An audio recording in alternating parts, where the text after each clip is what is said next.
OP13 yang bertajuk Carrying on His Will. Set ni dia fokus kepada 3 adik-beradik ni, which is Luffy, Ace dan juga Sabo. And then kita ada 6 manga tau. Ada 6 manga kat dalam ni. So ada manga Ace, manga Luffy, manga Sabo. Lepas tu kita ada manga Red Ace, manga Red Luffy, manga Red Sabo.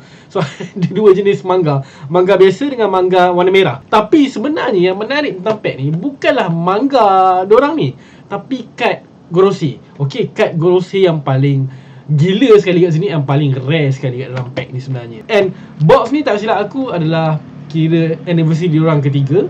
Okay, yang dah 3 tahun. Bismillahirrahmanirrahim.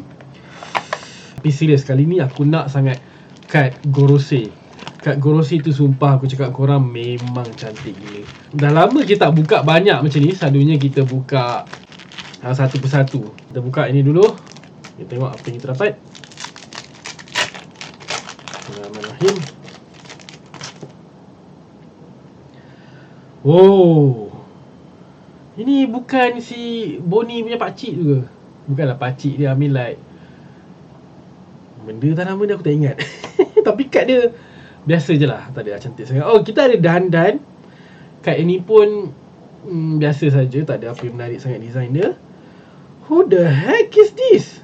Douglas Bullet ke? Douglas Bullet ke ni? Tapi Douglas Bullet rambut dia kan macam kerinting-kerinting. Tapi ni filem. Karakter dia nampak badass gila lah. Cuma kita tak tahu siapa.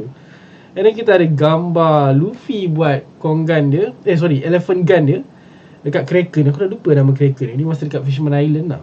Okay, kad ni biasa je. Even oh, kita dapat Nefertari D Cobra. Okay, D-Clan. Okay, selama ni kita kenal dia sebagai Nefertari, tapi semuanya Nefertari ni pun ada D. Ni dah tak ada lah orangnya kan. Jadi dah jadi mendiang Cobra. Tapi cantik kat dia. Okay, ni cantik. First card kita yang cantik. Lukisan yang nice tu. Dan cakap pasal Gorosei, kita dapat kad Gorosei. Tapi bukanlah kad Gorosei ni yang kita nak.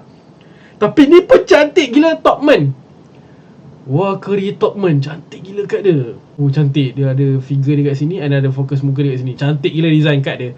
Ni apa yang aku suka tentang One Piece. Design ni semua cantik. Nice.